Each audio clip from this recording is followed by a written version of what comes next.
Good evening, everybody. Thanks for joining us. This is going to be the last webinar of the year. And thanks to Leonie for organizing some of the slides.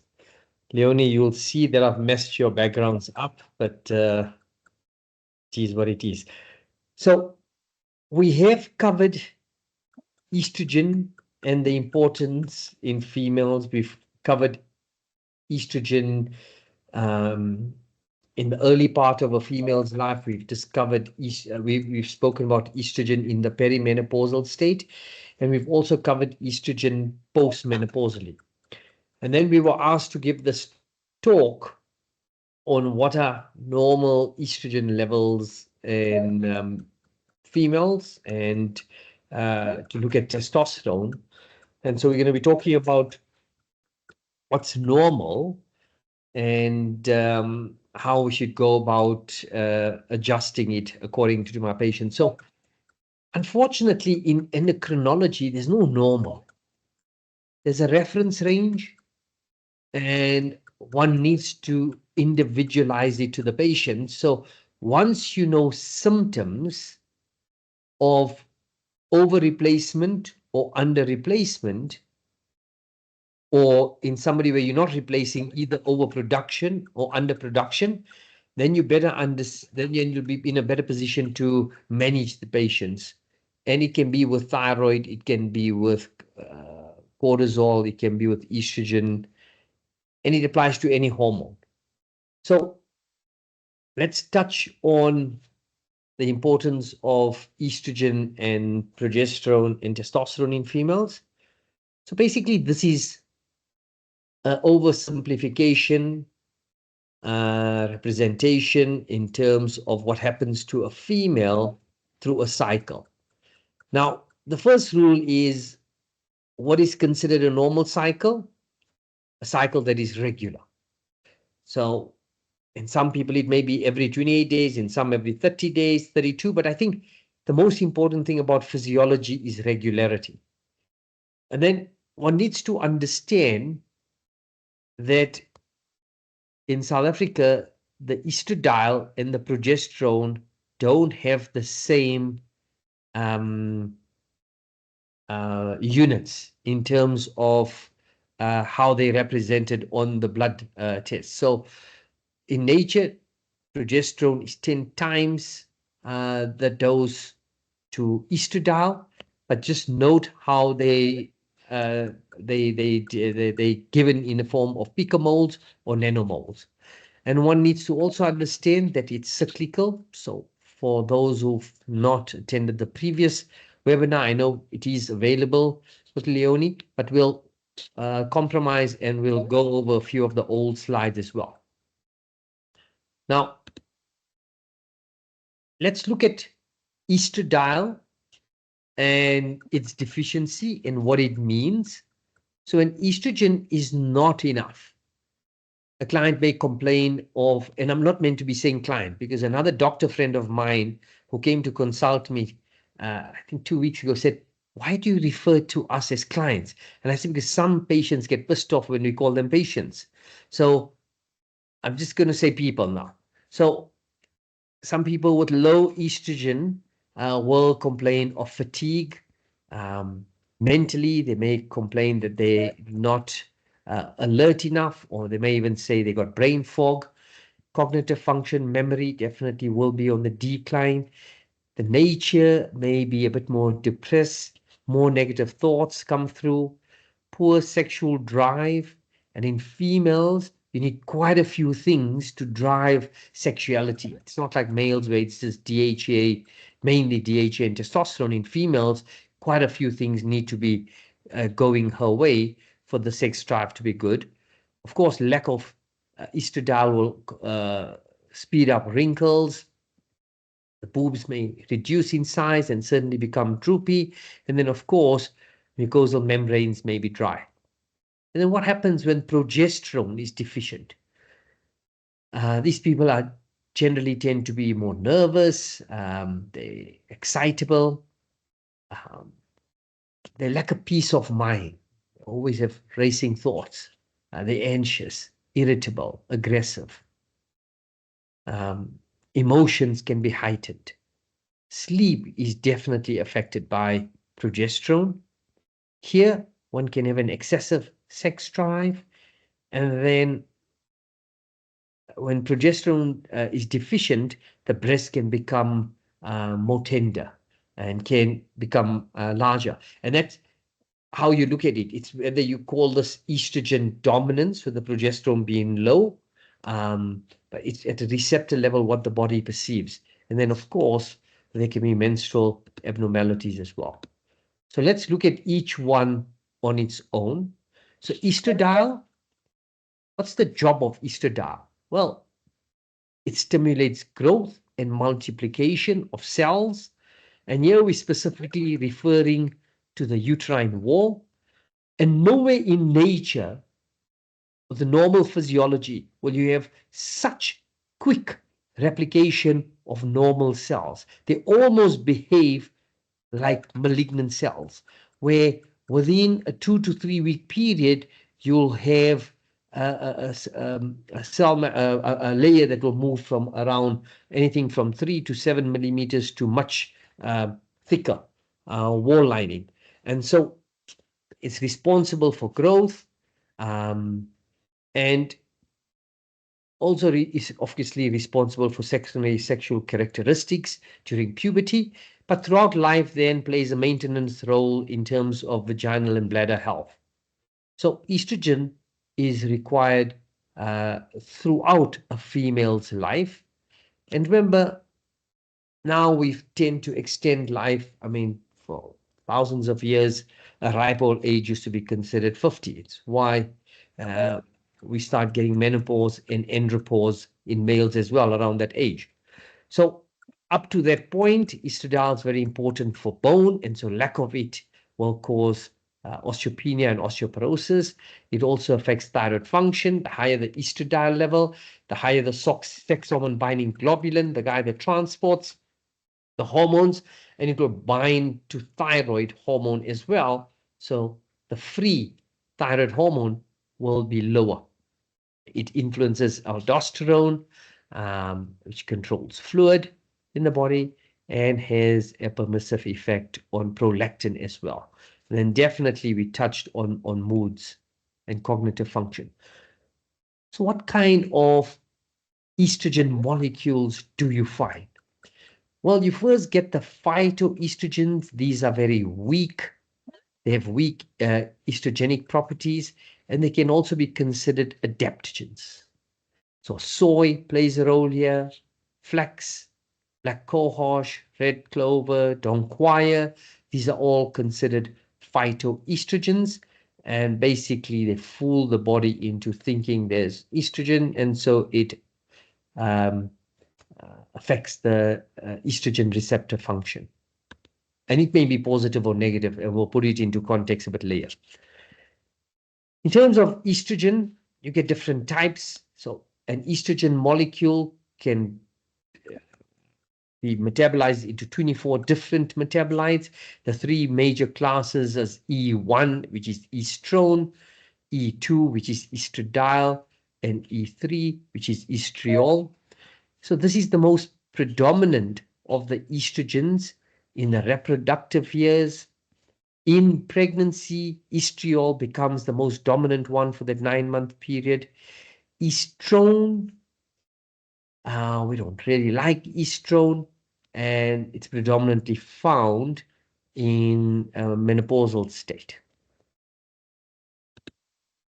Then you get xenoestrogens, so estrogen-like molecules that are not estrogen but can stimulate the receptor, and these are byproducts from pesticides, certain organic solvents, food colorants, plastics. And remember, we use lots of plastics on a day-to-day basis. And then you get the estrogens that can be delivered by the pharmaceutical companies in different formulations. Note that they can also be natural. So you must watch how you use the word natural and synthetic. I think what's important to note is rather use the terms bioidentical or non-bioidentical, because bioidentical is an estrogen molecule that is similar to what is made naturally and can be measurable. So Premarin comes from pregnant mare urine. That's how this term was coined. Now, whilst it may be good for a female horse, it's predominantly estrone, and unfortunately, this was formed the bulk of the estrogen replacement that women experienced for the better part of about 50 to 60 years. And so one needs to be careful in terms of what's going to be replaced. So it's not only about natural. When we're looking at replacing hormones in females, we must consider it's the perimenopausal state and the postmenopausal state. And in both those states, one needs to manage this estrogen level. In the perimenopausal state, you have high swings that go up and down, and they are not predictable. And anything too high is no good, anything too low is no good. And remember, whilst we all absorbing xenoestrogens from the environment, there isn't a xenoprogesterone. So that's where you get that massive imbalance, because the body cannot produce enough progesterone to match the xenoestrogens that are coming from outside. So I spoke about this in my previous talk, the good, the bad, and the toxic. It's a good way to remember these things. And so you get the 2-hydroxy, you get the 4-hydroxy, and you get the 16-hydroxy estrone. And this one is protective, considered good. This one is bad, produces a lot of free radicals. And this one is just plainly toxic and can affect cancer risk as well. So we need to be cognizant of that particular molecule. So we've touched on how somebody will present with low estrogens. So it's whether they're in a normal estrogen state of their own and it's low, or if you're into replacement mode and you haven't replaced enough. So now let's talk about over replacement or overproduction before a patient goes into menopause or a person goes into menopause. So excessive estrogen along the way will cause irregular and heavy bleeds because your lining becomes thicker. The higher the estradiol, the bigger the lining. And then estrogen always takes water with it. So that's why the breasts are going to be feeling fuller and tender. But of course, over a long period of time, you're going to develop fibrocystic breast disease or fibroadenomatous disease. From a mood perspective, it can cause depression, fatigue, poor concentration, excessive PMS, premenstrual symptoms. It will mess the libido, and it will encourage fibroid growth, endometriosis, water retention and bloating. There will be fat, excess fat in the midriff area. And then, of course, these people are more prone to breast or uterine cancers, estrogen-dependent cancers. So too much is no good, too little is no good. So one needs to find the right treatment. So once you've diagnosed the deficiencies, which we touched on the other talk, one needs to understand the role of progesterone deficiency, estrogen and progesterone deficiency, and then the importance of androgens in this as well. So estrogen replacement therapy is still standard therapy for menopausal symptoms. So I know a lot of people tend to move towards the nerve stabilizers to manage hot flushes or night sweats when they don't want to use estrogen. Remember, it's not still standard therapy. It's still off-label use, and those products can be used, but of course they come with weight issues with it as well, because it affects certain neurotransmitters in the hypothalamus. Once we start estrogen replacement therapy or hormone replacement therapy, we should be monitoring for certain things. Have we achieved the therapeutic response we sought to achieve? And then in this client, how is estrogen metabolized? What about progesterone? So progesterone is the oldest of the sex hormones. It's present in every human, regardless of age. That includes males as well. And I'm going to touch on that. That's important for the gynae to note. This progesterone wasn't only made for a uterus. It's produced by ovaries and adrenal glands. It's secreted by the corpus luteum. You have progesterone receptors in almost every cell of the body. So it's not only for the uterus. And it can be metabolized into many other active hormones as well. It acts on the uterus, but on breast as well, on brain, smooth muscles, kidney, bone, and cellular membranes. And I mentioned this before, so I apologize to the ones who know this, but to the new on screen today, it was an elegant study, short but elegant, where a cardiologist, whilst doing an angiogram, injected progestin and showed on the angiogram that you get vasoconstriction of the arteries. And when they injected progesterone, you had vasodilatation.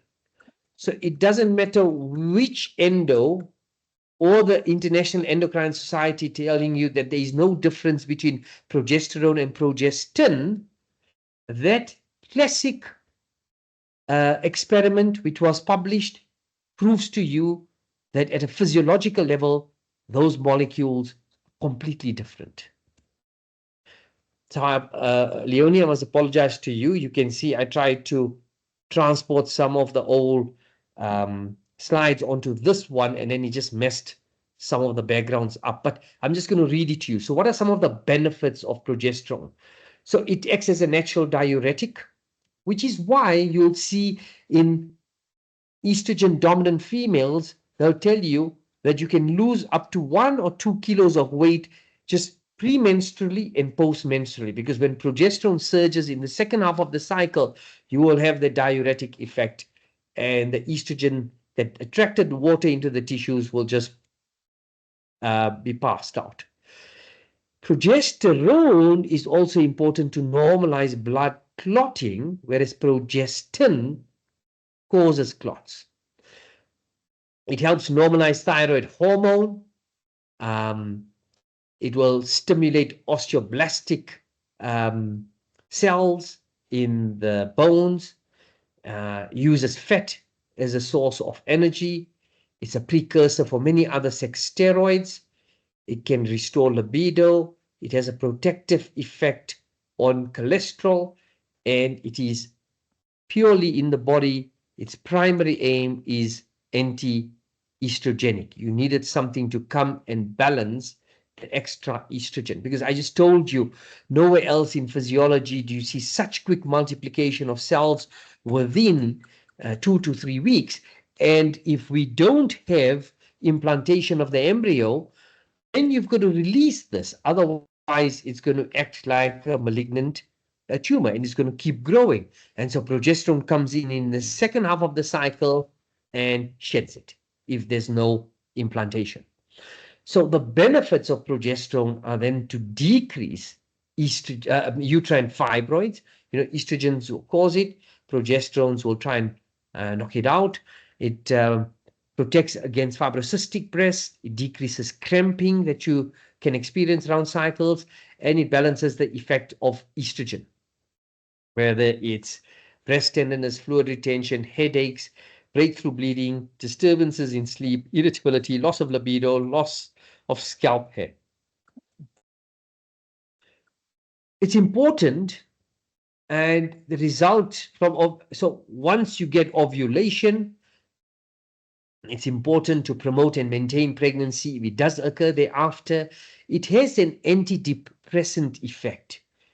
It also decreases anxiety if it's used properly, and it can even act as a nerve stabilizer by decreasing seizure threshold. Acts as a diuretic, which I pointed out, helps balance the ill effects of a high estrogen on thyroid function, and has an impact on libido. It inhibits uterine activity, downregulates estrogen receptors. It promotes cell differentiation and maturation. It decreases cell multiplication and promotes apoptosis. Remember, because the cells need to shed off. And it induces enzymes for estrogen metabolism. What about its deficiencies? Affects the bleeds, breast tenderness because you're going to have estrogen dominance. It can affect depression and mood because you got estrogen dominance, too little progesterone, fibrocystic breast, PMS, libido issues. We mentioned all of this, so I'm going to just skip it. So combination therapy becomes important because here, if you look at the physiology of estradiol and progesterone, these are partner hormones in nature. You cannot separate them. There is no situation where you can continuously use one without the other. There needs to be a balance. So it is beneficial to use both estradiol and progesterone to have optimal hormonal balance. One without the other is going to cause dominance, going to affect receptor function, and definitely then cause pathology.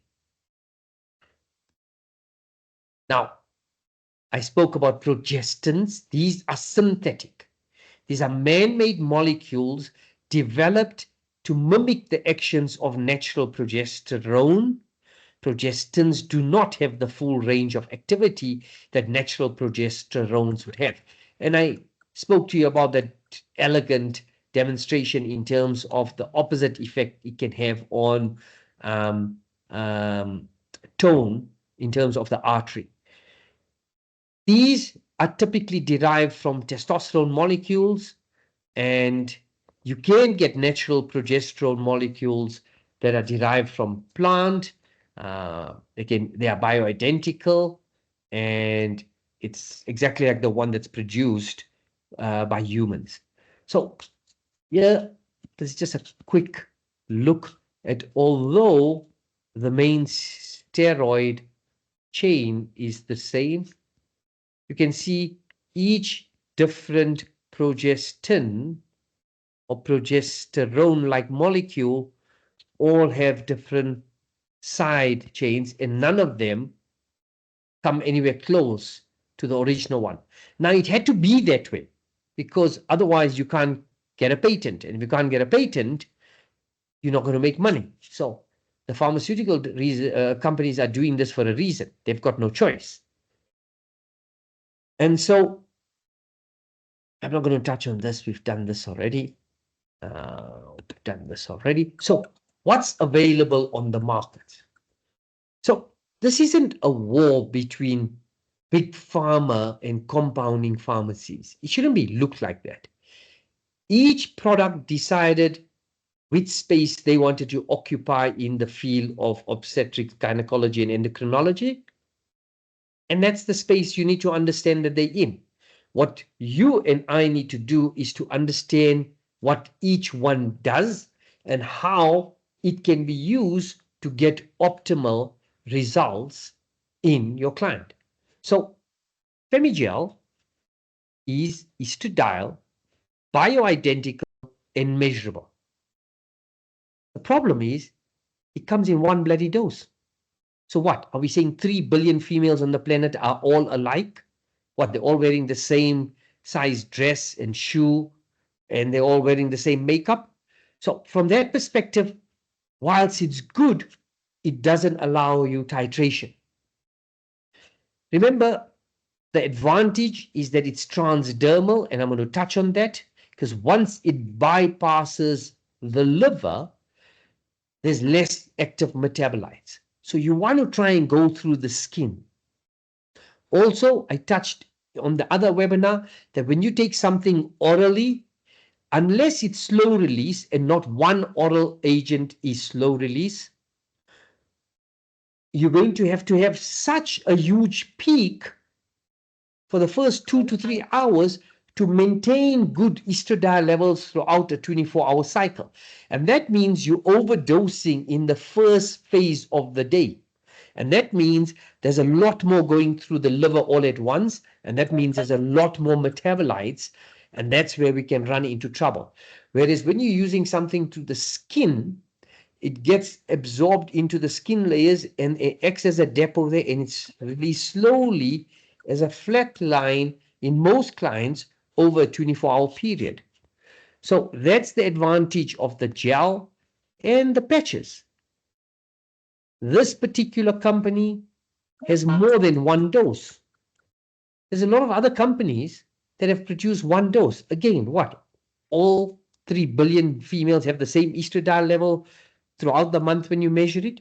So I'm going to touch on the different ones you get. And then the compounding pharmacies, there's pros and cons to compounding pharmacies.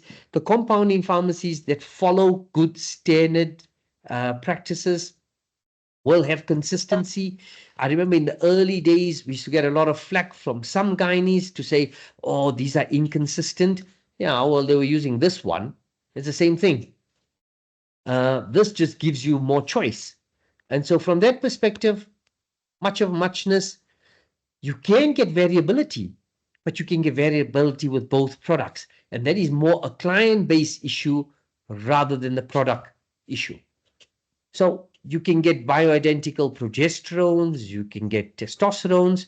And if you're using a good vehicle to deliver it, like this one twist gives you half a mil, two twists gives you the full dose. So it gives you more or less exact levels. Whereas some of my clients tell me, you try and press that Femigel, and sometimes it's not consistent, especially when you're getting close towards the end.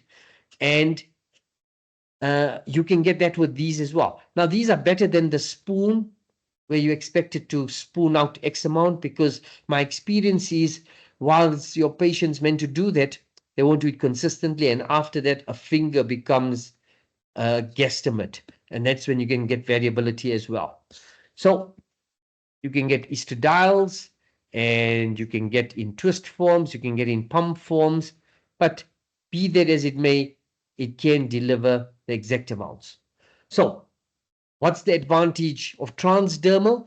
You're bypassing most of the possible first pass effect in the liver, and so you guaranteed a better pharmacokinetics. It's easier to maintain estradiol progesterone balance. There's less upregulation and downregulation of receptors, because when you take something orally, because of the peak, you can get downregulation of the receptors, and then when it drops, you can get upregulation, and this can happen very quickly in the body. And duration of use. Your oral HRT, you can only use for the first 5 years, and then you have to stop, because by their own admission, it increases risk of breast cancer, heart attack, strokes, and so they limit the duration of use. Whereas transdermal, you can use it forever and 3 days.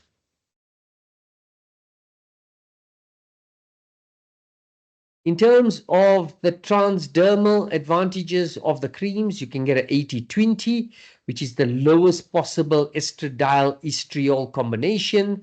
Then you can get a slightly higher one, 70-30, 60-40, 50-50. Speak to your compounding pharmacy. They'll give you the exact milligrams, but it doesn't really matter. You just need to know what you've got. Always start low and build up. I'm going to touch on the importance of that. The progesterone creams come in a 1, 2, and a 3%, but it can be compounded to any other dose, just like your standard compounded doses. The transdermal patches, like I told you, there's no competition. You basically tailor make it to your client. Works very well. Some patients will complain of an allergy to a patch. In my experience, once they're allergic to one adhesive, more than likely they're going to be allergic to all the other adhesives as well. Most of them using the same one, but that's rare. So the advantage is you can get a 12.5 overseas. In South Africa, they start at 25, 37, 50, 75, 100. Okay, so here somebody was using the noodle, because they worked out, it probably was a female who designed this thing, that not all females are alike, and best we give choice, right?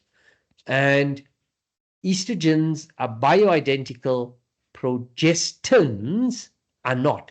So there are some patches that has combined estrogen, but for the patent, none of them have a bioidentical progesterone. So there's some form of a progestin derivative, a progesterone derivative called progestins.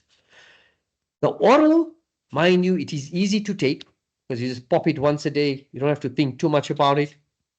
Disadvantages, not many doses. Again, I mean, there's such big opportunity for the pharmaceutical companies and they should just get on with it. But you need more doses. We went through the list of possible effects, first pass effect, what happens in the liver, the disadvantages in terms of peaks and troughs, and then the risk of breast cancer, heart attack, and stroke.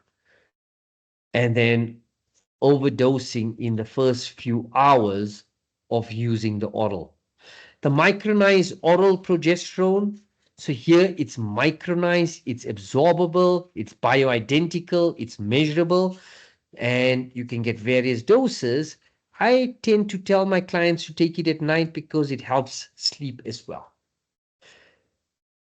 Combination of transdermal and oral. So if you wanted a transdermal estradiol, you can use it, and then you can come in with the oral progesterone. So you can use a cream, Femigel, patch, but make sure then you're coming with a micronized progesterone. We've touched on this before. What are the pitfalls? You don't have to treat menopause. Give your client that first option. It's not disease, it's not life and death. Go through the pros and cons. And we went through that in the first talk, in terms of decreasing hot flushes, night sweats, vaginal dryness, assist sleep, decrease risk of Alzheimer's, help bone health, and then anti-aging from a wrinkling perspective.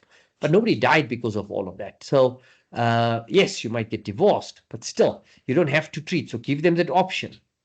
Some of them feel cornered into taking treatment. Give patients a choice. Go through the oral, go to the transdermal, go through the gels, the patches, the bioidentical, non-bioidentical. Spend time on that first consult so then the rest of the consults for the rest of the life will be short. So give them the choice. Don't chase hot flushes. You will never win. Women are estrogen dominant. Through the last 4 generations, xenoestrogens in the environment have increased. People are absorbing it, males and females. It's not by magic that you get 9, 10-year-old and 11-year-olds now going through puberty.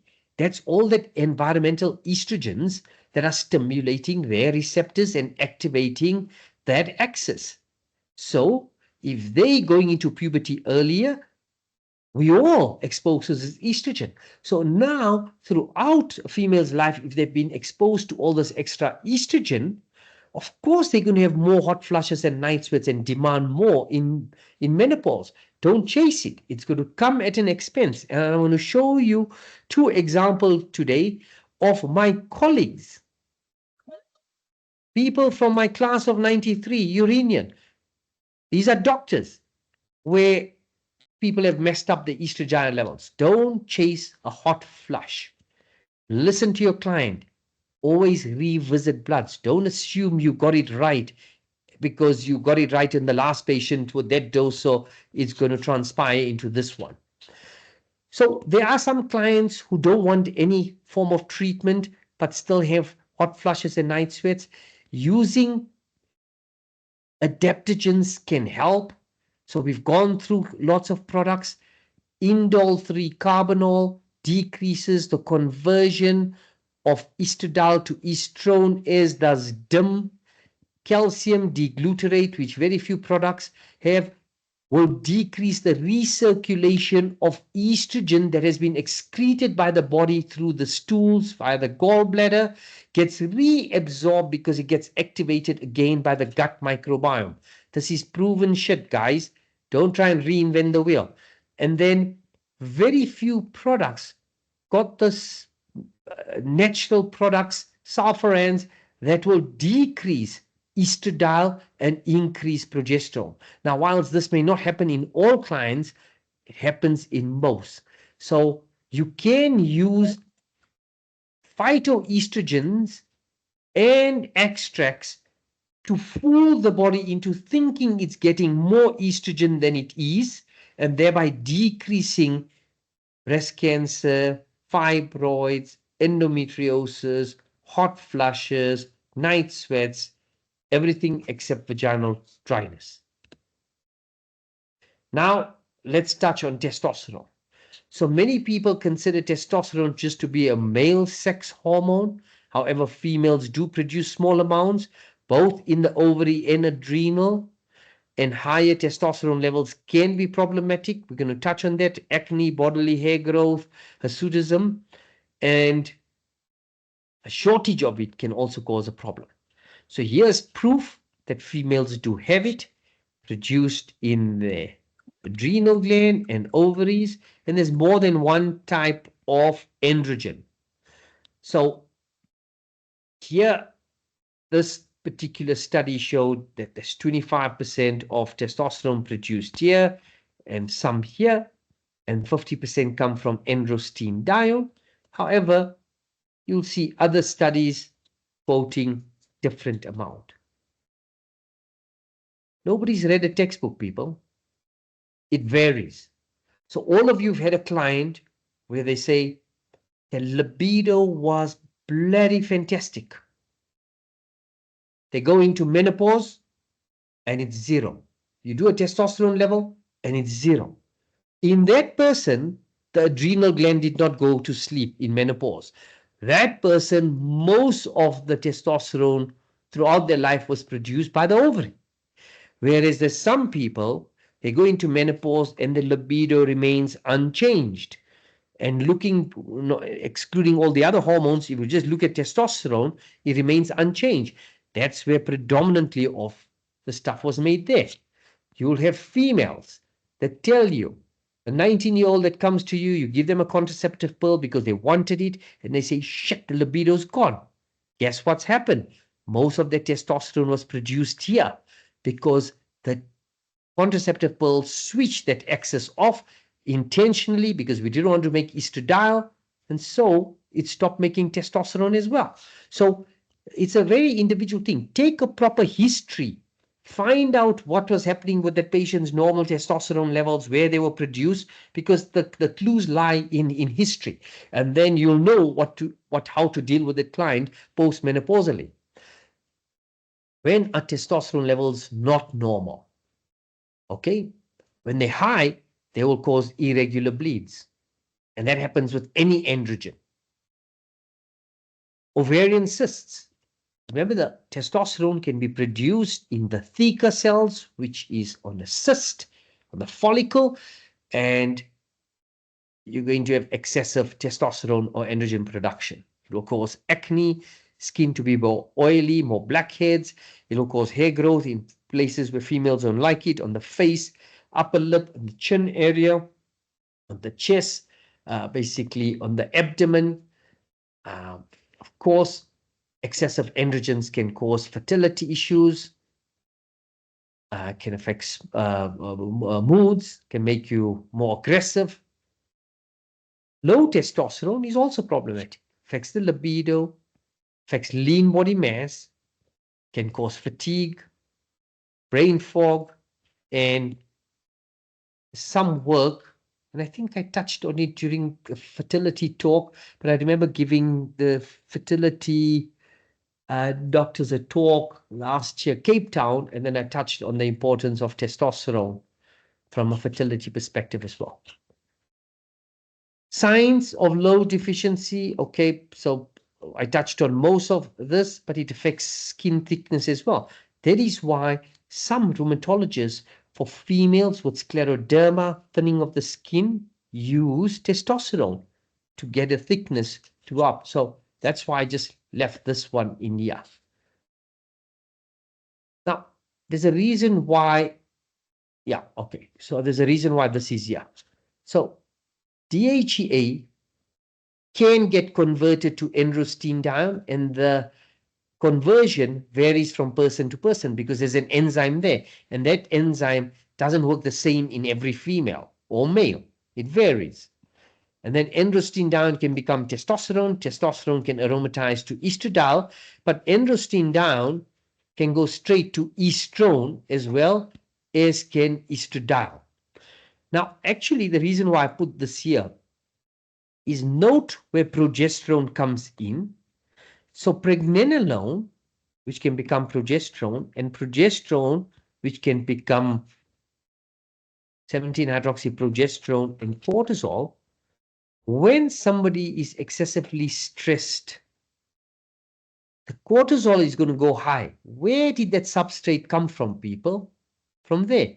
Where did that come from? From there. Where did that come from? Over there. So high stress will deplete progesterone and worsen the estrogen progesterone ratios, and not only deplete DHEA through the cortisol steal pathway, because where did DHA come from? This guy. And this guy also comes from here. So you shunting this way. Okay. Leonie just stole this from somewhere. So don't worry about this. Just take your local lab. Put the lower limit here. Put the upper limit here. If you're not sure, aim for bloody middle. You can't go wrong. For the male, same story. You can't go wrong. First, just try and get there. Because if you look at the bell-shaped curve, 75% of the people are in the middle. Once you're there, go through those symptoms of testosterone deficiency that I've mentioned. And if they are, that means that person required more testosterone because they probably had higher levels when they were 18, 22, or 24. So that's rule number one. Everybody can play this game. At least get them from low to middle. Even if it's not perfect, at least you're improving their lives a little bit. So that's the first rule. The second thing is know that most laboratories set up their testosterone assay for men so they're not too accurate at the low level. However, if you do a before and after at the same lab, then that is accounted for. So that's why you have to go by symptoms and reference range. Now, this one we've put here because of showing you that there is a testosterone spike. I wish I was in a live audience because I'm going to ask you guys, why do you think there's a spike there? So the clever amongst you already know, if you go back to caveman physiology, that's when the female ovulates. So nature in the wisdom made sure testosterone goes up as well, because remember that follicle is growing to a ripe follicle around 18 to 22 millimeters, and then it's going to rupture. But the thicker cell also produces testosterone. So the female is more likely to be interested in the guy, and then they mate. That is why in nature, the female animals time their ovulations, and that's why when you go into the game reserve, you see all the impalas more or less the same age, all the little sheep in England, the baby lambs are all more or less the same age, because it's timed from a season perspective, but that's when the female is going to become interested, and you're almost guaranteed then pregnancy. And what do? We wear perfumes and we mess up the pheromones. So we less. Do we have time? Okay, yeah, we do have time. For those of you who've heard me before, you know I'm the best on the planet at digressing. But this digression is going to be important for you to understand why one of the reasons why the divorce rates are so high in the world. It comes back to physiology. Everything always comes back to physiology. So there was a PhD student, a non-medical PhD student, decided to do a PhD on the female hormones and the role of pheromones. So remember, I wasn't involved in this clinical trial at all. It's an international one. I just read it. I'm giving you back the results. So don't judge me. But I think it was a brilliant study. So what they did was, this person went to an equivalent of teasers in South Africa.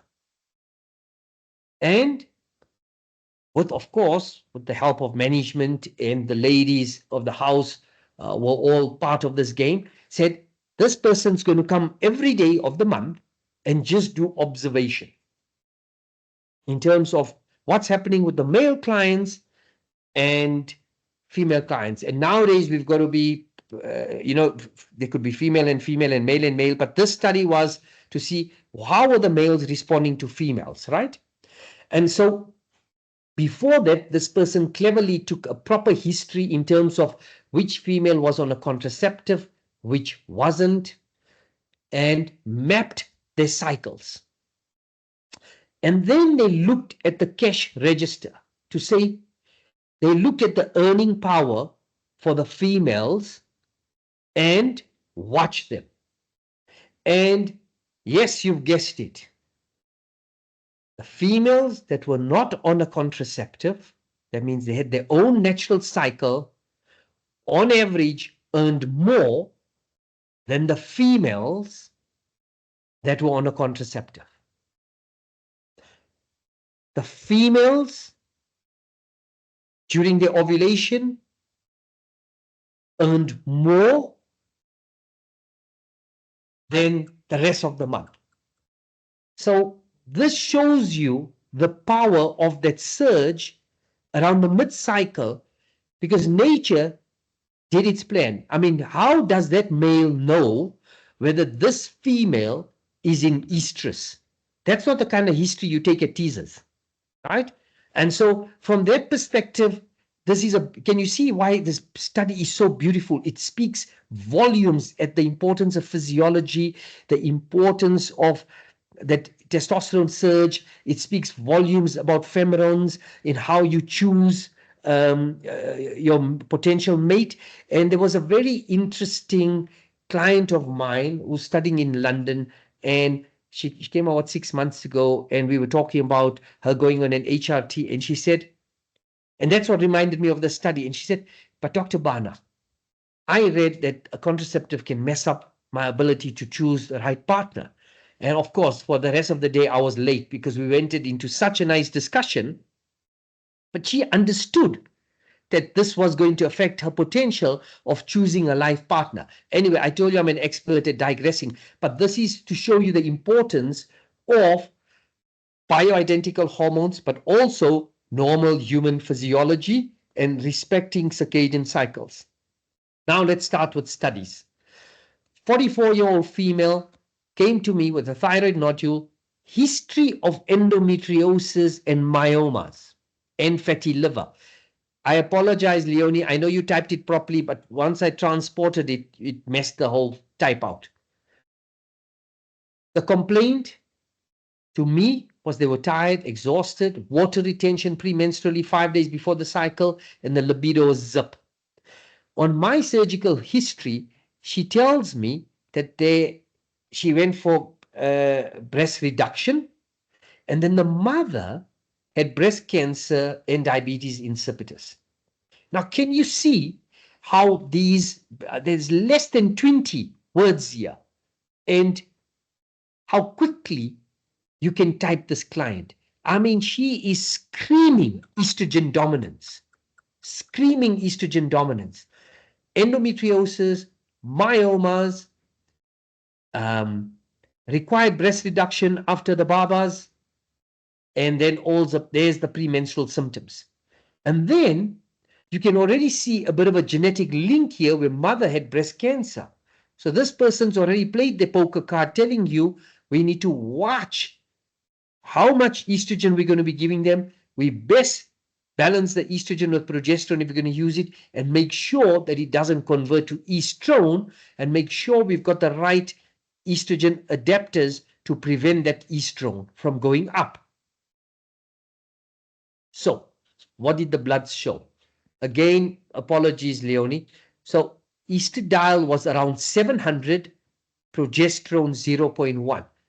Tons of you send me emails or WhatsApps to say, well, what's the normal range? Well, maths tells you you need two numbers for a ratio. Any number against 0 is messed up. I wanted to use another word, but it's messed up. So here, clearly, it doesn't matter where you're in the cycle, this is off. But generally speaking, the mean or the median is around 200 in the first 14 days of the cycle, and on average around 350 in the second half of the cycle. More than that, you'll see most patients, 97.5%, will give you symptoms of estrogen dominant. And progesterone, well, this is a messed up number. So what did I do? I added estrogen balance, 2 a day, and it can be taken 1 twice a day, morning and night, or both together. And yes, it smells crappy. It's a herb. It's got herbs in it. I normally tell the client, just take it out, keep the bottle away from you, put it on the table, go and brush, go and shower, come back, and the smell's gone. And what kind of results did we get?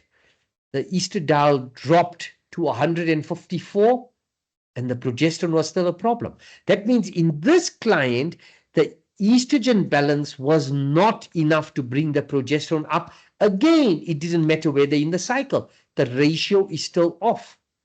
So I added micronized oral progesterone, 50 milligrams, and I told her, use it every day. The day you start bleeding, stop it for 5 days. And she comes back, and the estradiol is 8.7, 1.8. Those of you will say, but did you take these on the same day of the cycle? No. No. Tell them to do them whenever they want to, because there must always be a good ratio. So the ratios are still not good anyway here, but can you see the trends? Progesterone becoming measurable, estradiol dropping, but the ratios are coming closer to the norm. And you're never going to get it right at first go. Nobody's clever enough to get it right go. And even once you get it right, you've got to keep monitoring the client because there's so many other things that influence it. So what would the ideal progesterone have been if we wanted to leave the 700 where it is? Well, the 700 is definitely too high for the first phase of the cycle, follicular phase. But even if it was fine, in the first phase is meant to be at least 1 to 20. In other words, we wanted a progesterone of at least 35, and 35 is never normal in the first half of the cycle. So that tells you the estrogen was too much. If it was in the second half of the cycle, and yeah, it was, then you wanted the progesterone to be at least 1/10. So it needed to be at least around 70. What about here? Work it out. If this happened to have been in the first half of the cycle, at least 7.5.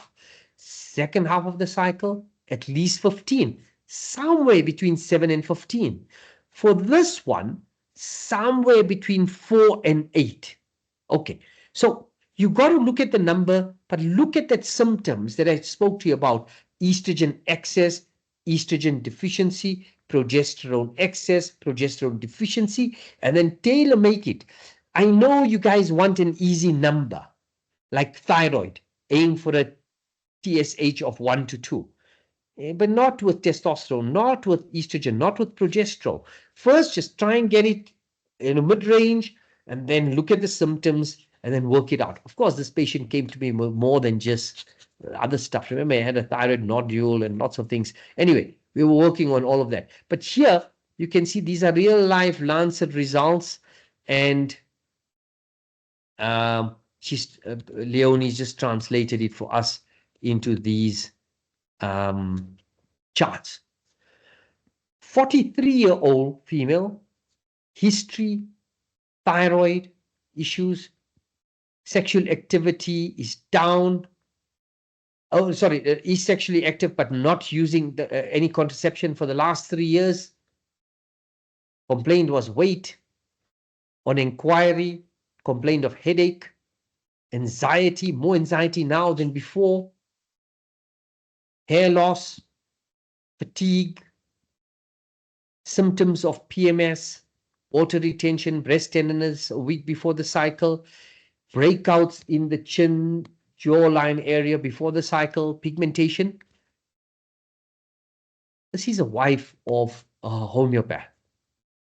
And the homeopath did the right thing, because don't try and many spouses. Please, guys, you're going to get a divorce. So just send them to somebody else. Send them to your best friend. So here, he did the right thing. And her major issue was anxiety. Major issue. And she struggled with it for quite a while. Anyway, estradiol levels of 1700. Progesterone, very low. In the follicular phase, we want at least around 200, luteal phase at least 350. Doesn't matter when this is done. I'm happy for you guys to always chase day 21. I can't afford to do that. The practice is full. And so if we have to wait for each person to wait till day 21, the practice is not going to be able to spread the clients out. But anyway, that's more my problem than the clients. So we've learned how to watch the ratios along the lines. So here, can you see picomoles, nanomoles? So they're not molar masses, they're different. Again, lots of thyroid issue, but today is not a talk about thyroid. But you must be cognizant that high estrogen levels like this is definitely going to mess with thyroid.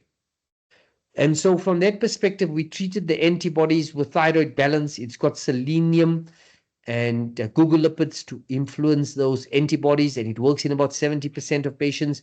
We adjusted the euthyrox dose. This patient was also burnt out to help get the cortisol up.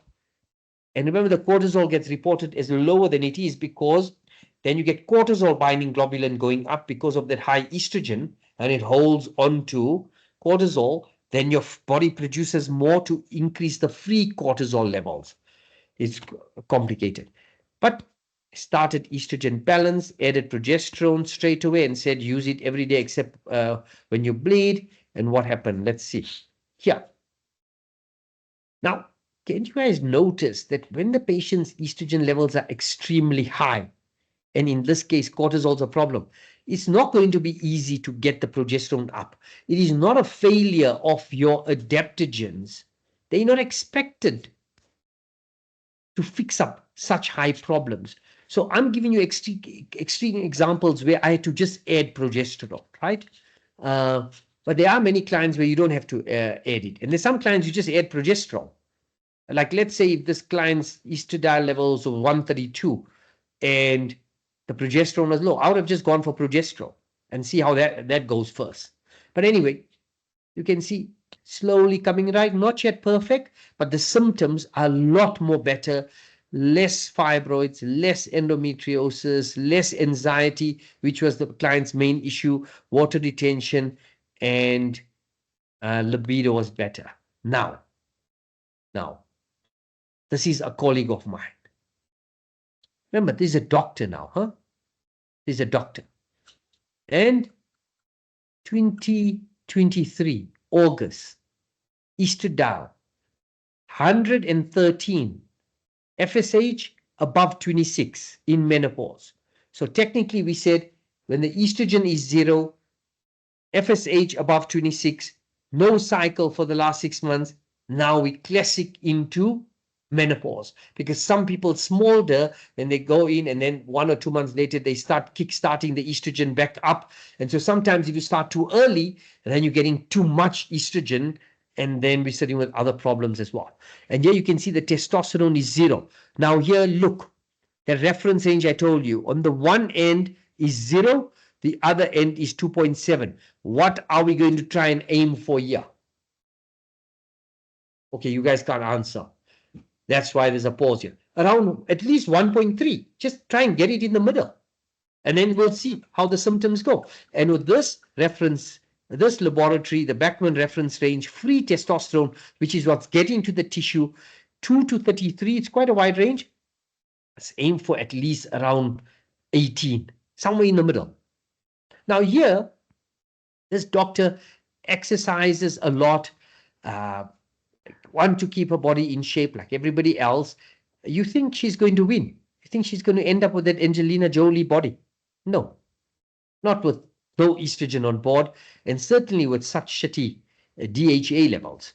So here, some androgen would be nice. Anyway, wasn't given. And then you can see the estradiol messing around. And at this point, the person was given Femigia. 1 pump. Look what happened. Nowhere in menopause should it ever go to 200, no matter what. No matter what. You're aiming for levels of around 100 to 120. Beyond that, you're getting very brave, because 100% that client's going to put on weight. The breasts, in most, not all, will get bigger, just depending on breast tissue. And on another day, I'll give you a clue, because some women during pregnancy, the breasts become bigger. Some actually get smaller in pregnancy. And then the ones who get bigger, the breasts will remain big after pregnancy, and others, it will go back to normal size. And in some, it goes smaller than original levels. That's already speaking to you about what's happening with the estrogen receptors in that patient's breasts. But I think don't go there. That's a bit technical. But just aim for 100, and that will be fine in most people. And then if you're not getting relief from the hot flushes and night sweats, then add estrogen adapter.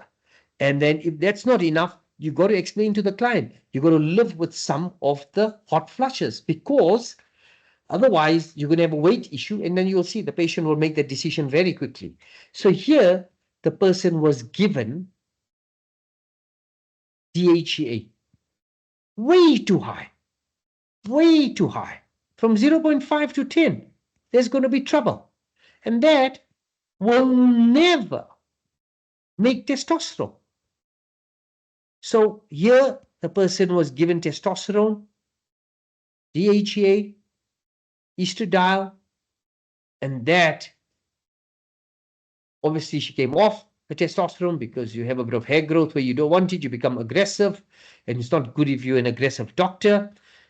Testosterone was stopped as well, but carried on with the estradiol. Please keep a note here that there's no progesterone. This is a doctor. A doctor. And so, of course, she was going to put on weight. Here's a second colleague of mine who couldn't attend tonight. She's got a function. So she's, Leonie, you got to send her the link. You know who I'm talking about. So, and you went and told her she's going to be the case study. You shouldn't have. So that's why we try and keep it anonymous. But a colleague of mine, postmenopausal, no progesterone. And look at that estradiol. Look at that estradiol. Normally, before menopause, you're aiming for around 200 in the follicular phase, around 350 in the luteal phase. Menopause untreated, the level is going to measure less than 37. Menopause on treatment, you're aiming for levels of around 100. Look, don't go by what that is reporting.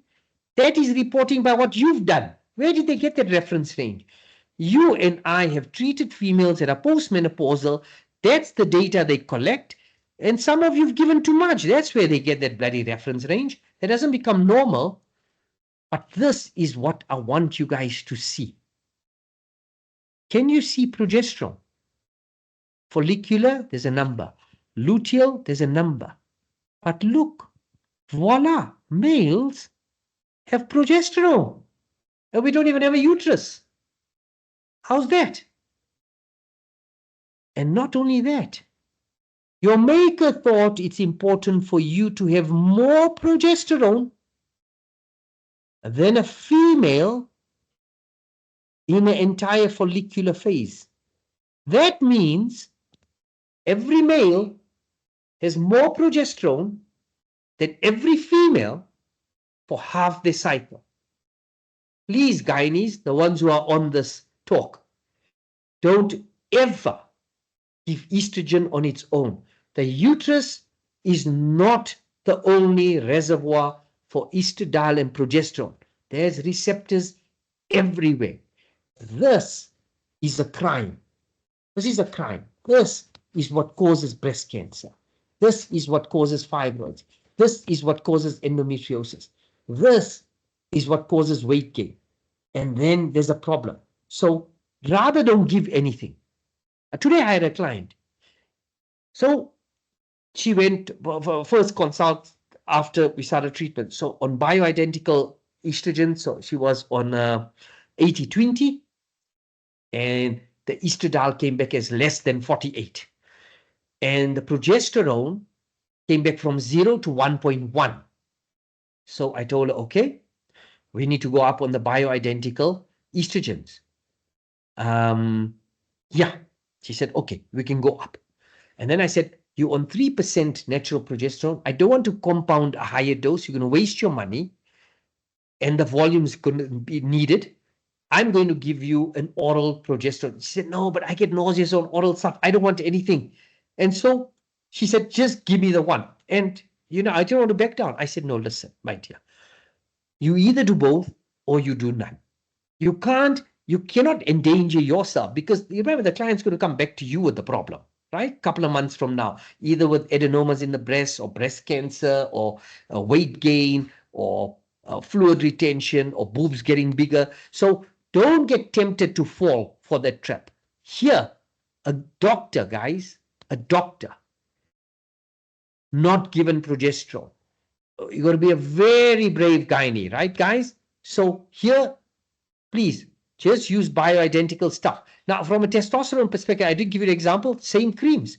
So for females, there is no pellet, there is no injectable, there are no patches at the moment. There are creams. And they come in low dose, 0.25%. And 1 ml is 2 clicks. So technically, you could use 1 click. You can go to the 0.5 standard doses available by the compounder, 1 click or 2 clicks. And then if that's not enough, you can compound more. Again, go for mid-range to improve the energy, memory, libido, lean body mass, and then dose titrate it. Too much will convert to dihydrotestosterone and cause hair growth here, nipple area, receding hairline, acne. Too much, too little, both sides it's a problem, right? So here, now these are your people's questions and the cases that were submitted. So let's try and quickly go through them. I think this was already sent like last webinar or something. Patients, the patient was diagnosed with BRCA2 gene. What about the contraceptive pill, bioidentical hormones, and estrogen balance usage in this client? Okay, so the patient's already been diagnosed with having this gene. Presumably, that means the mother or the sister or the aunt must have had it. So that means they must have gone for the test, because the doctor doesn't say that the person's got breast cancer, just been tested for the gene. So would you be brave enough to use a contraceptive pill? Sure, that's a tough one, huh? So what I would say is, if you are going to use a contraceptive pill, most of them do have a bioidentical estrogen. So use, and remember, if they BRCA positive and the mother had breast cancer, that means they're already estrogen dominant. So the problem is, if you use a low dose contraceptive, you're not going to be able to switch the client's estradiol off. That means you got estrogen from the pill in their own, which means there's double jeopardy. So this is such a difficult question. So here I would say I would use a medium. Of course, I'm going to measure their estradiol levels. But if the estradiol levels are high and they got features of estrogen dominance, I would, if they have to use a contraceptive pill, remember they said pill, huh? They didn't say contraception. So if they had to use a contraceptive pill, I would go for a medium dose contraceptive, block with the sulfurans and the I3C and the DIM and calcium glutarate to prevent conversion to estrone. Retest next visit within 2 cycles and make sure that that estradiol level is 0. However, I would have offered other forms of contraceptive. Partner can use a condom, you can use a IUD, You can use the Mirena, but you'd still have to deal with the high estrogen level. So here, there are other methods. Now, in terms of bioidentical hormones, so now a client like this, postmenopausally, yes, you can use premenopausally and postmenopausally estrogen balance. Estrogen balance is not giving the client estrogen, is balancing their estrogen with I3C, derm, calcium deglutarate. There's a whole talk on that, so you guys can go back and watch an old webinar, or there's lots of other YouTube videos you can go and check. And then bioidentical hormones. Yeah, of course, you'd come into discussion with the client to say, listen, you do have a BRCA gene. You've got to use estrogen carefully. We're going to keep it, if you have to have it, keep it low dose, transdermal. So we bypass the liver and make sure it's bioidentical, so it's measurable. But listen, if the client had enough money to do a BRCA gene, they can do a Dutch test. I'm going to just show you that a bit later. And the Dutch test will show whether she's producing too much estrone. And if she is it more 16 or 2? If she's making more 2, go for it. Just make sure the estrogen and progesterone is balanced. Does this advice change if the patient chooses a bilateral oophorectomy?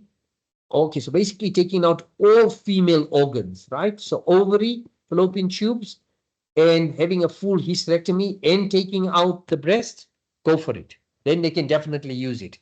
I think I would say definitely go for it, and still with the same proviso, with estrogen balance. I have a 36-year-old female patient who presented for recurring vaginal itchiness, dry vagina, dyspareunia, and vulvar tears during intercourse around ovulation time. Other associated symptoms were dermatitis, last episode, chronic gastritis on Pento 40, chronic sleep issues, anxiety since school. So they've had this issue from school days, this anxiety issue, right? This is more current, I'm presuming. Taking the following supplements: saffron, melatonin, ashwagandha. I have attached below screenshots of it. Okay, I want more clarity on hormonal profile and the impact on the presenting symptoms, particularly DHA. So let's just start with DHA. DHA. Okay, so DHA is 1.6. Okay, you don't have to be a doctor. This is low. It's already telling you it's low.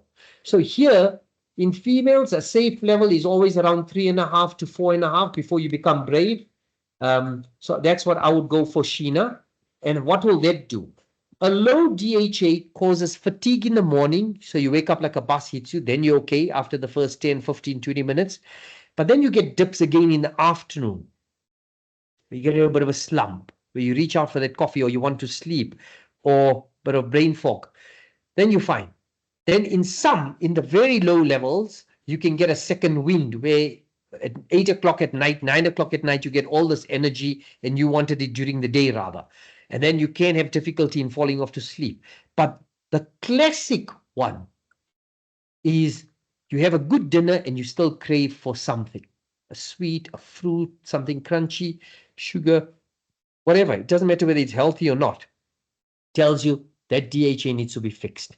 So here, for energy, memory, motivation, drive, libido, lean body mass, immune system, DHA, and I would start here with 12.5 and then remeasure and then see. The ashwagandha, I don't know, if you can give ashwagandha to try and increase testosterone, certainly you can. My 18-year-old tried to convince me that he needed it when he was 16. I told him it doesn't work too well. And so from that perspective, if you try to give ashwagandha to push this guy up, no, it's not going to work. And I don't have cortisol level here, but if the cortisol levels were above 350, then ashwagandha would have tried to help bring the cortisol down, because the cortisol is what probably stole this. Now, I'm making some assumptions because normally it would be a high cortisol that would steal the DHA, and that means the high cortisol will also steal the progesterone. And now you've got a high estrogen and progesterone ratio. It's messed up completely. And now that one is very high. which will cause all of these symptoms, but not dryness. Shouldn't cause vaginal dryness and dyspareunia. So there might be something else. Just make sure you've excluded other dermatological issues.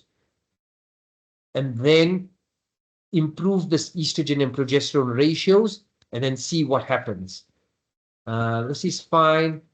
This is fine. This doesn't guarantee methylation. So look at the homocysteine. You want it below 6.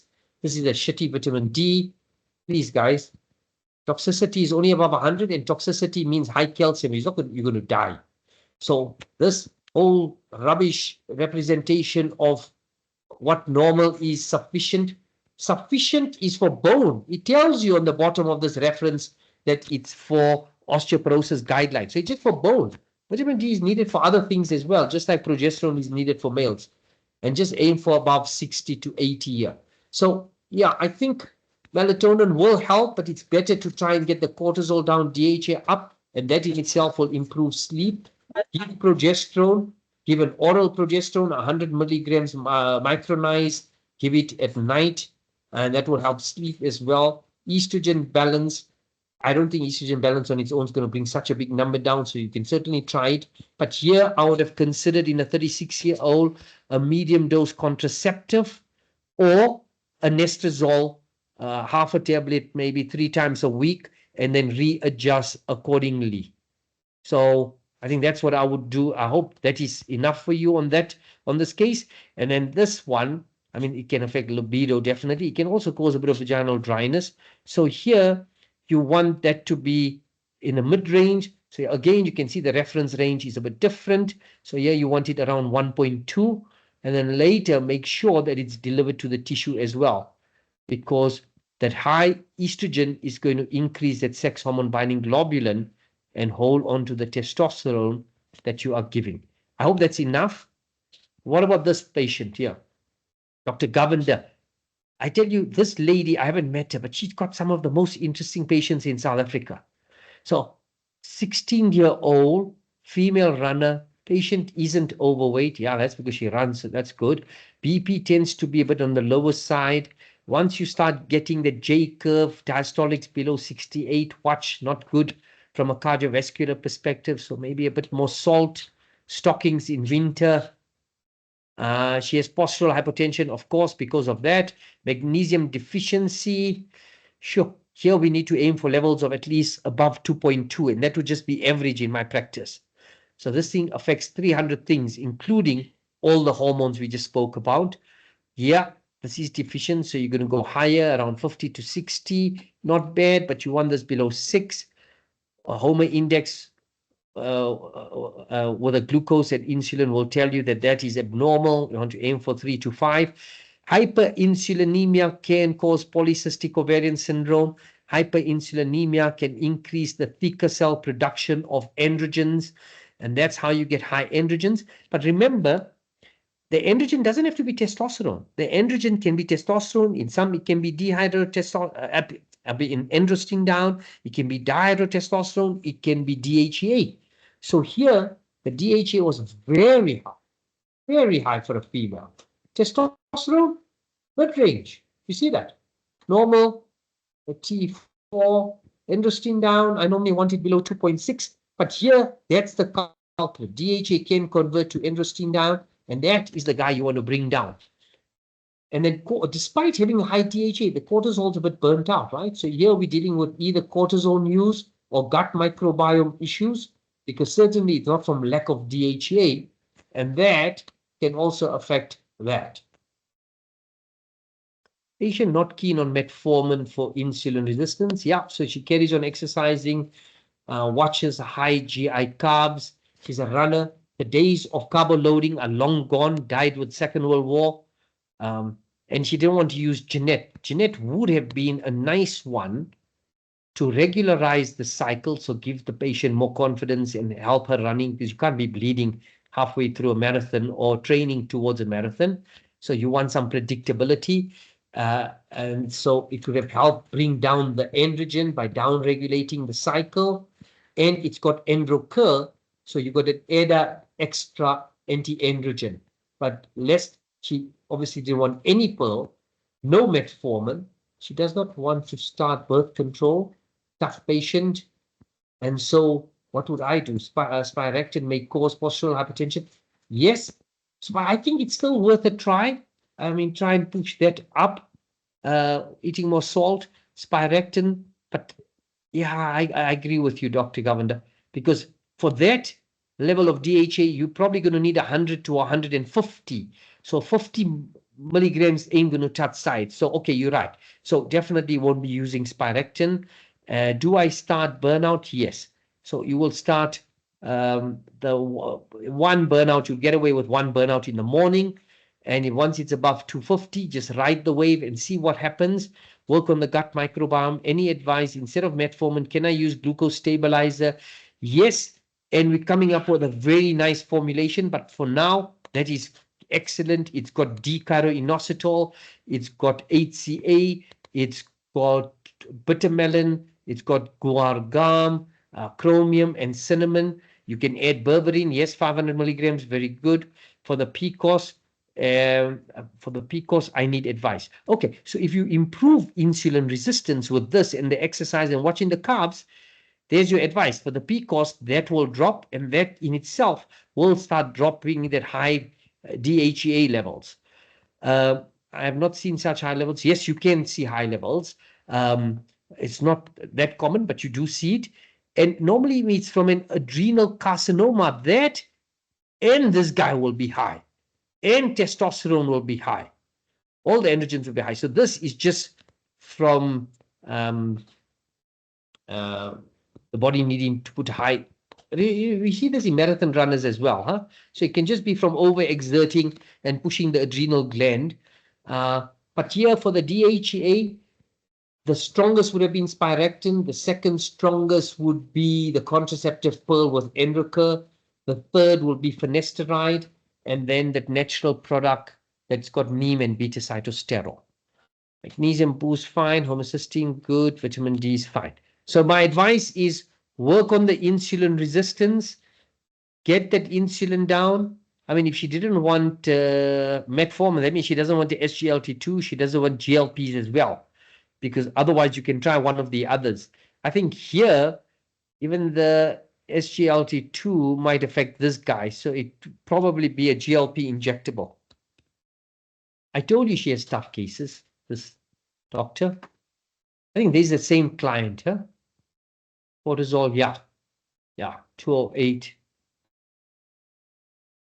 Get down,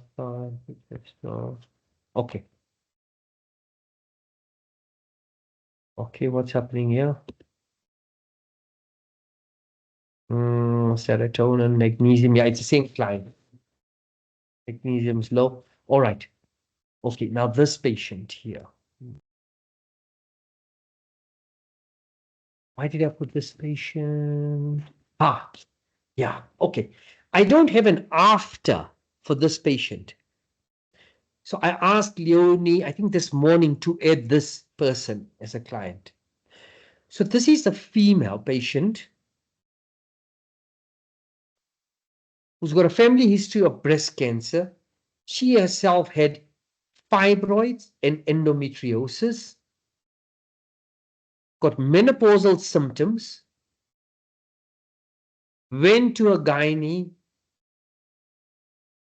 and the gynae said, okay, I'll run some tests, sent an email to the client to say, you deep into menopause. And this patient did not have a hysterectomy.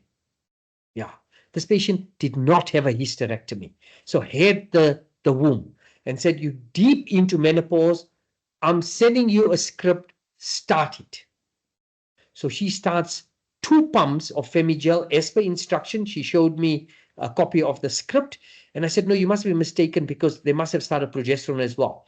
She said, no. Now the client comes to me 3 months later, no blood test done, being 6 kilograms heavier. Guys, this is not about showing up me or you or anybody else. We're in a world of medical legal shit. I mean, how bloody brave can you be to start 2 pumps of Femigel and then not following it up with a test a month later? That you have to be having balls of steel, guys. Balls of steel. And so, what do you guess the estradiol is going to be? I'll show it to you guys the next time. Just a quick slide. 2 pumps of Femigel. Who says you have to start high? You always start low and build up. You don't cause the cancer and say sorry and then bring it down. This is like a massive faux pas, right? And so, in such a short period of time, 6 kilos, guys, 6 kilos. That's 2 kilos a month. Do the maths. Divide that by 30 days. God, that's like 60, 70 grams a day the client's putting on. And so, and they just continued. I don't know at what point the test was going to be done or the revisit. So you're going to continually cause damage. So you don't have to call, you don't have to see the client. Just like you said, I'll email you a script, send them a blood form and say, in 4 weeks' time, in 6 weeks' time, just do this test and I will send you an email back. It won't even affect your admin because you won't have to make a phone call. But at least you can then readjust. Start low, guys. This is criminal. I mean, the same thing happened to that colleague of mine who was given Femigel and was sitting at 170. And so from that perspective here, I wanted to show you guys this to say, family history of breast cancer. The person had a fibroid, had endometriosis, still got their womb and no progesterone. Wow. So please, you guys mustn't make the same mistake. Shit, I thought that was the last one. Case study from Dr. Lowe. 23-year-old female with a history of delayed puberty induced with a pearl at 15. Yeah, so you can do that. With late underdeveloped breasts, yeah, early puberty development and hair, also early pubertal hair development. That doesn't fit, huh? Because see, you've got delayed puberty, you shouldn't have had an early pubic hair development. But the early puberty was the delayed puberty was induced with giving a pearl, which can be done, and it can be done just to kickstart or to improve the breasts. Yeah. Her main complaints were oligomenorrhea, of course, because she's not going to have bleeds if she doesn't have estrogen, right? 5 cycles in a year at most, with intermenstrual spotting at times, brain fog, word finding, exhaustion, holding conversation, low energy levels, so much so that she cannot exercise. She has also gut issues, mainly stool, bloating, intolerances, past history, acne as a child, digestive issues, her whole life. Candida as a child, previously diagnosed and treated with feet caused by gynae, didn't accommodate well with pearl heavy periods. Okay, so whatever pearl was given, the client had heavy bleeds. So you can guess now, because the client would have had a heavy bleed if you making a bigger lining than the client would have, because the bigger the lining, the bigger the bleed, right? So here, the estrogen replacement pearl was probably too high. Whereas if you went too low, what would happen is you would have breakthrough bleeding because you didn't manage to switch estrogen off. So the estrogen breaks through your pearl and causes spotting. So here, whatever was used was too high already, and then probably causing depression because then the estrogen is too high, progesterone is too low, but off the pearl had no cycles. That means the person is dependent on estrogen from the outside, or because we don't have blood tests, there is estrogen, but there's no progesterone coming in. Because remember, the pearl could have delivered the progesterone to develop the bleed as well. Chase Berry helped a bit. Remember we said Chase Berry works on estrogen and progesterone, right, at a receptor level, some cycles, and then stop working for a while. Then she needs to come to see me with ongoing breast tenderness, a little bit of vaginal dryness. Dryness means it's low estrogen, right? Binging, and she was binging, diagnosed and treated with depression, antidepressants. Please also, what sleep was interrupted. Okay, so then here's the test. Let's look. Aha. So I'm presuming this is when we're not doing anything. So the patient had not bad estradiol levels, but no progesterone. So that's why you're not getting the client to bleed. So you need progesterone, right? And the pituitary is actually working. The high prolactin is not causing a problem. The prolactin is normal because that can affect cycles. And hypothyroidism can affect cycles. So cleverly, that was excluded, that was excluded. And then here, we just needed progesterone. So if you just come in here with some progesterone, just before the cycle, so a week to 10 days before the cycle, you will regularize this. It's not from hyperandrogenism. DHA a little bit high, and here's a bloody problem as well. High cortisol levels. So again, you're going to have the progesterone steal syndrome. So use an adaptogen, stress damage control, bring this guy down, send them for breathwork classes, activate parasympathetic breathwork, and let's see what happens. But as you can read, they've been trying quite a few things. And then here, presumably, this is when the pearl was given. No, then the pearl would have switched this guy off. So I don't know what was given here, but it's 107. Again, progesterone's low, so not going to bleed. Aha, adaptogens looking better. And can you see? This is getting better, so this is fine. And then 300, and then progesterone. So yeah, so look, I think here there's always been a progesterone deficiency. Probably there was delayed puberty where there wasn't enough estrogen and progesterone. So you gave the pearl to kickstart it. Then it kickstarted the stuff. The pubertal hair growth before having high estrogen would have then come from the hyperandrogenism. So here you would have to exclude 17-hydroxy, late onset congenital adrenal hyperplasia. That would be a good start. You've already excluded all the other endocrinopathies. And then how I would manage this patient, just give them progesterone. If they want to fall pregnant, give them progesterone and just watch the cycles. If they don't want to fall pregnant, give them a fixed dose estrogen progesterone contraceptive. And here you can go with a low dose, not estrogen dominant. So even the low doses would be fine.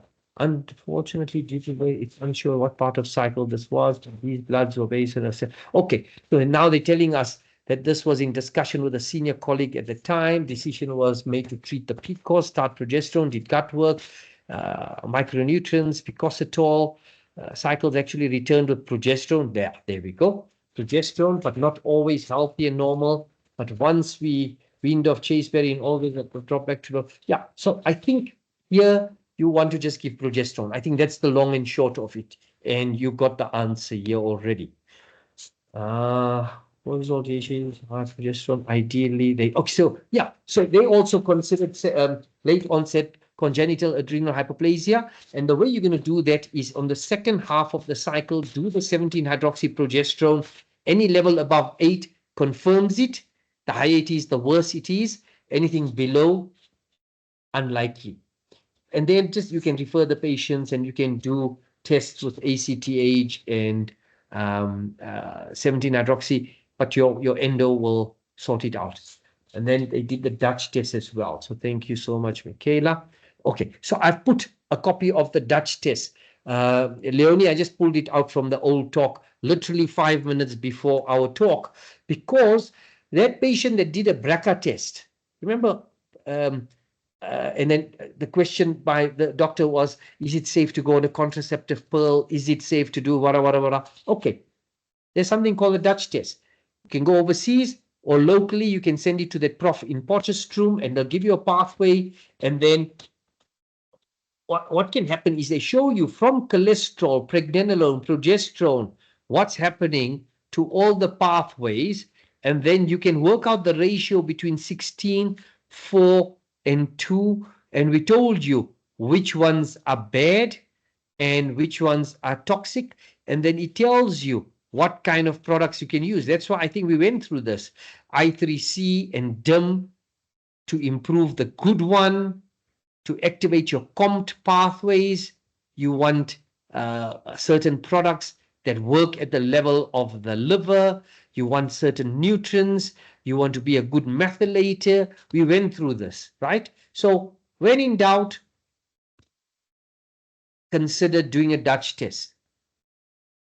Vitamin D, vitally important. Every talk, I think we always bring magnesium and vitamin D, because vitamin D controls 2/3 of the entire DNA. But more importantly, vitamin D is a precursor to a lot of the sex steroids.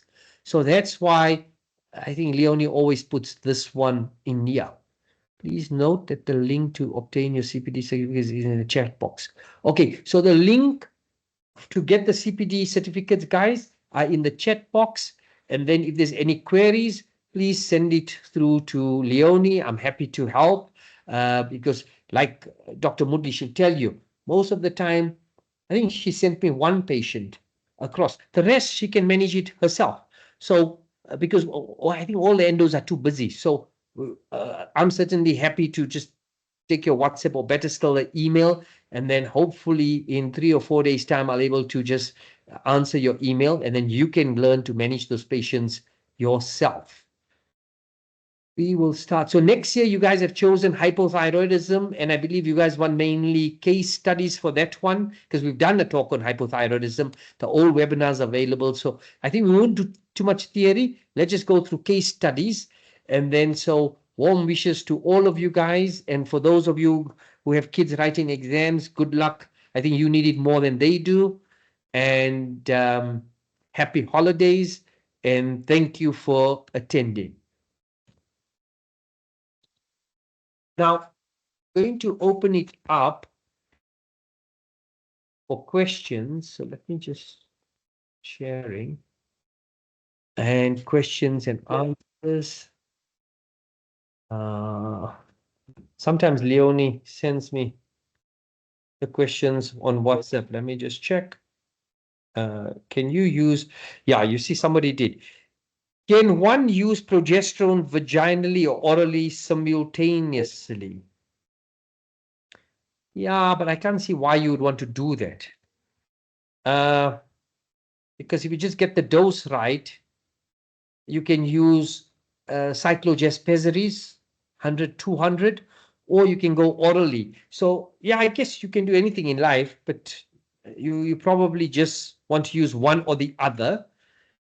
Whereas estradiol is different because sometimes when you're chasing that hot flush and night sweats, and I said you shouldn't, so you're aiming for an estradiol level of around 100, 120, and the patient still complaining of vaginal dryness, yeah, then you can use Vegifem or an equivalent one, Estropause or whatever. You can start with, I normally start 2 or 3 times a week for the first 2 or 3 weeks. Once the lining builds up, I tell them they can use it once a week, and normally that would be fine. I had a patient who was given oral DHA by her doctor. Her levels were sitting at 228. Is there a way to bring this down? Yeah, you just stop the oral DHA and it will come down very quickly because the half-life of DHA is not long. Is it harmful at this level? Yeah, I mean, I do have patients that have high DHA levels, and then you just dose titrate it down. What do they complain of? Sometimes nothing, but most will complain of oily skin or acne. And the males who've got the balding gene will convert it to androstenedione, and they will have receding hairlines. Like my son said, I'm getting the air strips. So it's either balding here or here. So, but yeah, you just stop it. But now just watch, because recently one of the labs moved over to a completely new system. And then I had that same patient from London that we were talking about came to me with an estradiol of 3,000, and she was going to go back to London. And it was such a remorse that weekend, because we were worried now. You're sitting with a cyst and it may rupture, and she's in London and this and that, whatever, and it was just an error. And then the day before, I had a patient with an androstenedione level of like about 300. And so during the transition, some errors were made, but here, yeah, just stop the DHEA and it would be fine. And the doctor can just adjust the dose accordingly. Are there any other questions? Am I struggling to get them here?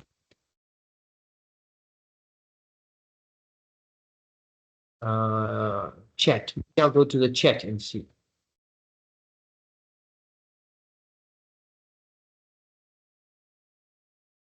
Oh, generally starting Jeanette for PCOS causes the sex hormone binding globulin to increase to above 200, yeah, and free testosterone to drop, yes. What is the alternative to starting testosterone cream? Can we change to Yasmin and Enrica? Shit, where's it gone? Oh yeah, instead, will that help by decreasing? Okay, this is complicated. Okay, so for PCOS, when you're choosing the contraceptive pill, you need to decide, one, are you using it to just regularize the cycle so it makes it easier for the client to have a predictable bleed? And psychologically, then a regular bleed means they're not feeling sick, because that, in some people, it has a profound psychological effect, right? In which case, you're just going to use a low dose contraceptive. Unless the patient concurrently has PCOS and estrogen dominance, in which case you're going to start with a medium dose first, estrogen balance, and when you remeasure it, that estrogen must measure as less than 37. So it mustn't be measurable. So that would be the right approach. You only use Jeanette if you're 100% sure this client is estrogen dominant and got high estradiol levels. Then you can afford to go high because you needed a very high level to drop their estradiol levels, because otherwise you're going to cause weight gain. If you're giving them more estrogen than they had before, they're going to have weight gain. So Jeanette came in because when you use Enrocur on its own, it works, but it will mess the cycle up in most clients. So then when you combine it with a contraceptive pill, you have a regular cycle, but you have that anti-androgen effect as well. So this is just a lot complicated than it looks superficially, right? Now, if you use Jeanette and it doesn't cause weight gain and the androgens have come down, then you've chosen well. But you're right, then that high estrogen is going to increase the sex hormone binding globulin, which is what you want here. You want the androgens to come down. So here, that is what you wanted. What is the alternative to starting testosterone cream? No, there's no alternative. If your testosterone is low, it's low. You can only give testosterone. There's no precursor to testosterone. So in some people, you can give them DHA and they can make it. Postmenopausally, that enzyme pathway is chopped. So it ain't going to happen. That's what happened to that colleague of mine, the one who took the DHA and it was taken at 10 point something. They were hoping that it converts to all the other hormones. But remember, postmenopausally, it doesn't happen. Otherwise, you can get a 72-year-old to fall pregnant by giving them DHA and restarting the cycle. But it's the enzymes that become deficient. Can we change to Yasmin and Enrica instead? Yeah. Will that help by decreasing the sex hormone binding globulin? Yeah, but then it will free up the androgens, and you didn't want too much androgen. Unless this client didn't have a high testosterone, but had a high DHA or androstenedione, and you were trying to block that, but at the same time free up some of the testosterone. Yeah. But can you see how there's no one formula that's going to work for everybody? You got to tailor make it to your client. For high testosterone in adolescent PCOS females, what is your preferred treatment to target the? Yeah. So if you want to target the high testosterone in females with PCOS, and here we're saying testosterone. So to bring down testosterone, finasteride, Enrocur will work good. When it's DHEA, Spirectin works better. Can Spirectin drop testosterone? Yes. So any one of those androgens will help. What kind of progesterone should be used in women? Progesterone. Never progestin, unless you're just trying to get them to have a cycle. So they haven't bled for 3 months. You need to go for Hajj. You want to bleed, right? Give them 3 or 5 days of this progestin. It will be fine. But for any long-term use or cyclical use bioidentical progesterone. It comes from the compounding pharmacies. There's something called utrogestin from the pharmaceutical companies. But a patient recently, and I must say, shit, I was not aware of this. She told me, listen, this is not kosher. and it's got gelatin in it. And so then we had to go and ask the compounding pharmacies if theirs was kosher, and theirs was, and it happened to be in a veggie cap. So yeah, just watch that space. But there's cyclogest, there's utrogestin, and there's progesterone from the compounding pharmacy, and Fagron can give you a 25, 50, 100 as standard doses, but then you can compound other doses as well. And progesterone can come in the form of a cream, and I mentioned that 1%, 2%, 3%, or compound your own cream. I hope that answers it. What kind of progesterone should be used in women who had a hysterectomy? Same kind of progesterone, always bioidentical, because you got receptors elsewhere. You still got the breasts. And how often should one then do blood tests for progesterone levels, if at all? Yeah, you must. So I would say whatever estrogen you're giving, and then you're giving some progesterone, and here you can you don't have to cycle it, but you can if you want to. So some females want you to cycle it for the first 3 months, but this woman's had a hysterectomy, so there's no point. Then I would measure it off, not for the first month, from the second month onwards. I will have a estrogen and progesterone look at, and then just see if it's balanced. So I think in conclusion, I want to say, I know you guys, and I get emails from you guys, so I know you tempted for me, and you're pinning me down to giving you a number for a female. Because it's always easier to say, just aim for estrogen this level, just aim for a progesterone this level. I don't think you'll go wrong if you aim for levels of around 100 postmenopausally and match that progesterone 5 to 10 and keep it bioidentical. I don't think you're going to go wrong. Whether you use a patch and an oral progesterone, whether you use transdermal creams and oral progesterone, or transdermal progesterone, I think you're going to be fine. That's easy. You will not go wrong in a female to just aim for the middle and then dose adjust it accordingly. And I think where it's tough is perimenopausally, when that estrogen and progesterone is swinging through. I think that's a tough game to play. But I think postmenopausally, it's actually quite easy. Yeah, so I'll leave it there. 58 of you still left. Any questions? You guys are welcome to mic up and ask any questions. Otherwise, we've bid farewell and hope you guys have a fantastic holiday in December. What is the reason for cycling progesterone, Dr. Khan? Cycling progesterone. Okay, so I'm presuming you're mentioning postmenopausally. So let's say there's a female postmenopausal, so she just went into menopause now. She's still got a womb, and she tells you she wants you to get rid of the hot flushes, night sweats, vaginal dryness, but she still wants to bleed. And there's lots of reasons why. It can be spiritual reasons. There can be cleansing. Some people believe the need to cleanse. So there's lots of reasons why. So then you would give bioidentical estrogens.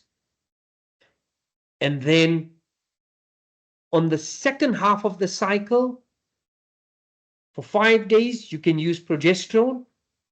And that will create a withdrawal bleed. It will be light because you're only trying to keep it at 100. There are doctors out there, functional doctor medicines, that take the estradiol level, postmenopausal females, to 300, 500. I've had very brave people. You'll make a very good lining. You'll have a good bleed. I've had 60-year-olds coming to me with that kind of scripts. You're asking for trouble. But yeah, you can go higher. You are going to shed it. So people, their argument is, well, but you're shedding it, so it's okay. Yeah, but there's weight gain. At that age in your life, your tissues were not supposed to have that much estrogen. Things will sag. Gravity exists. Perimenopausal is tough. Would love to do cases on this one. So Michaela, we have done this before. So just check the old webinars or ask Leonie, but otherwise we'll do those. The problem with those is I would prefer you to just get some experience dealing with postmenopausal females. Then you get a feel of adjusting because you've got the symptoms. They're easy to monitor. Whereas with the perimenopausal state, it's a moving target. You know, some months it's up, some months it's down. It becomes difficult to build confidence. But we have done with it, and maybe at some point we can do that again. Thank you. Looking forward to next year. Happy season. Thank you. Thank you. Thank you, guys. Um, and happy season. And we'll see you guys in the new year. Have a fantastic break. Be present for your family and be kind to yourself as well.